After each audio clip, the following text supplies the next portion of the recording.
GSI Channel, cerdaskan akal, iman, dan amal. Baik, kita lanjutkan diskusi kita. Sekarang kita mau bahas tentang motivasi berekonomi, motivasi perekonomian. Sekolah impian, salah satu tujuan belajarnya adalah membangun dan mengasah 3 mental.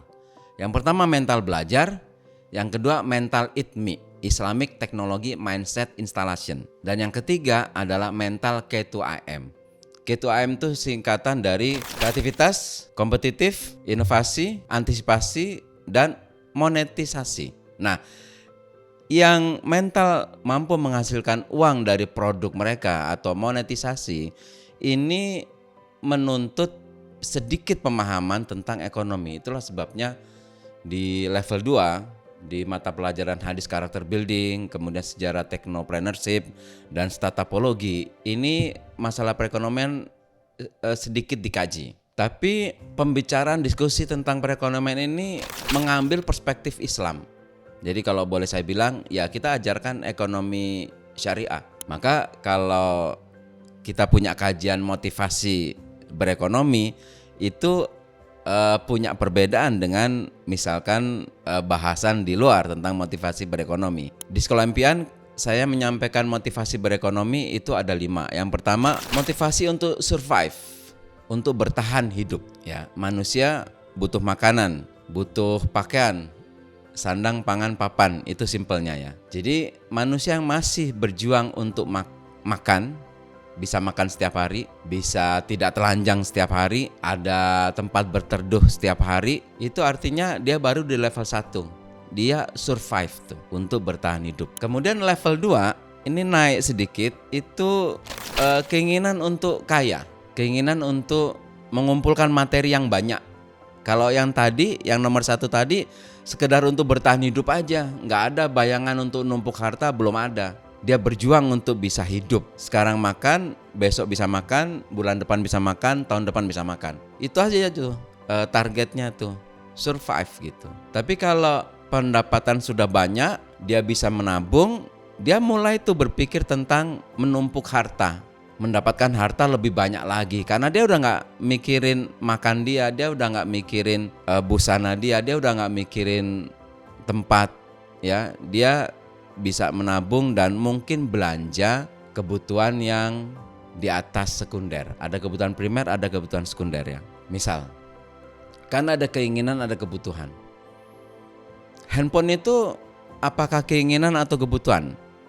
Nah, kalau handphone cekitet, future phone ya, handphone yang apa ya, Nokia gaya lama yang murah tuh 200.000, 300, 400.000, itu handphone dibeli karena keinginan untuk berkomunikasi tuh. Tapi kalau orang beli iPhone, nah itu membeli karena keinginan tuh ya. Tidak sekedar bisa SMS, tidak sekedar bisa teleponan, tapi yang kameranya resolusinya tinggi, yang videonya tajam, yang tipis, yang jadi kalau kita masih berekonomi untuk survive, kita nggak boleh belanja barang mewah gitu. Nah, masalah orang itu dia miskin tapi dia ingin merasakan jadi orang kaya.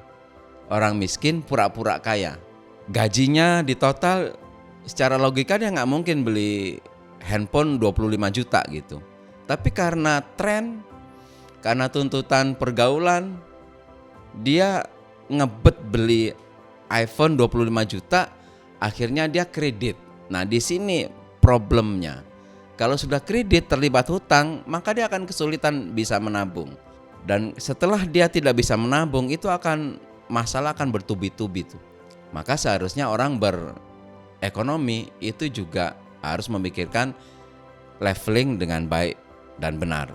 Baik, tadi sudah saya bicarakan level 1 survive. Level 2 baru menginginkan materi yang lebih banyak. Ini keinginan untuk kaya. Nah, yang nomor 3 itu dia nyari uang bukan menginginkan materi lagi, tapi keinginan psikologis yang sifatnya non materi, jabatan, kekuasaan, dominasi. Dia sudah kaya, hartanya sudah bisa dibuat hidup misalkan 7 turunan. Tapi dia masih terus berburu harta. Kenapa? Karena dia pengen jadi orang paling kaya sedaerah itu. Karena dia pengen dengan uang kekayaannya itu dia bisa mendapatkan jabatan yang lebih tinggi. Ya kalau mau jadi lurah itu ada biaya untuk kampanye, itu kan nggak murah gitu. Jadi semuanya butuh uang. Presiden juga, kalau kita ingin jadi presiden, uang yang dibutuhkan untuk dana kampanye itu besar banget gitu. Dan kemudian yang nomor 4 dan yang nomor 5 ini kesan spiritualismenya itu sangat kuat. Kita mesti ajarkan kepada anak kita, kepada kaum muslimin, bahwa motivasi berekonomi itu ada 3 tingkatan ini agak duniawi. Survive, kaya, dan kemudian berkuasa. Oke. Tapi yang 2 di bawah itu harus lekat, kental spiritualismenya. Kami menyebutkan motivasi ekonomi yang keempat adalah keinginan untuk memberi manfaat untuk orang lain. Jadi sifatnya lebih ke keinginan sosial. Dia ingin mencari harta, yang harta itu bisa dimanfaatkan untuk kepentingan orang banyak. Misal, saya ingin bikin perusahaan yang menyedot tenaga kerja yang banyak, sehingga makin banyak orang kerja di situ kan makin banyak pahala yang saya bisa dapat. Nah, ini ada kisah nih. Orang yang sudah sampai pada motivasi berekonomi yang keempat, yaitu ingin memberikan manfaat kepada sosial. Suatu saat dia punya banyak perusahaan. Kemudian seperti biasa, setahun sekali dia evaluasi dengan akuntingnya, dan akuntingnya mengatakan perusahaan X itu udah nggak layak dipertahankan, bos. Kenapa? Kata bosnya, ya karena kita selalu rugi, 1 tahun kita rugi 1 miliar. Dan bosnya tanya, berapa yang kerja di sana? 500 orang. Udah nggak apa-apa, saya nggak apa-apa keluar 1 miliar setiap tahun, tapi orang yang bisa ambil manfaat dari perusahaan ini banyak. Nah, ini jawaban seorang yang memiliki motivasi ekonomi yang keempat. Dia mau rugi nggak apa-apa, ada perusahaan yang tidak untung nggak apa-apa. Yang penting ada banyak karyawan yang bisa hidup di sana. Dia senang dengan itu, walaupun dia harus rugi gitu. Baik, cerita pengusaha-pengusaha yang mulia hatinya ini, pengusaha yang mencari uang untuk memberikan manfaat kepada orang lain itu banyak banget sebetulnya. Cuma ya mungkin tidak dikumpulkan dengan baik saja gitu. Saya banyak dapati contoh dari orang barat, juga banyak dapati contoh dari orang muslim. Yang berikut ini saya akan cerita tentang pengusaha muslim. Dia punya toko besar, swalayan besar gitu. Dan kemudian ada orang yang juga bikin toko swalayan persis di depannya. Ini kalau orang normal jengkel banget. Ini kayak kita punya toko, terus dia bikin toko di depan kita. Artinya dia kan sengaja bersaing dengan kita gitu, terlalu mencolok. Kalau tidak di pasar itu akan menyebabkan kita jengkel tuh. Nah, sebut saja swalayan dia swalayan A, dan swalayan yang baru yang dia bangun di depan swalayan A ini kita sebut saja swalayan B. Nah, 3 tahun berjalan swalayan yang B ini bangkrut.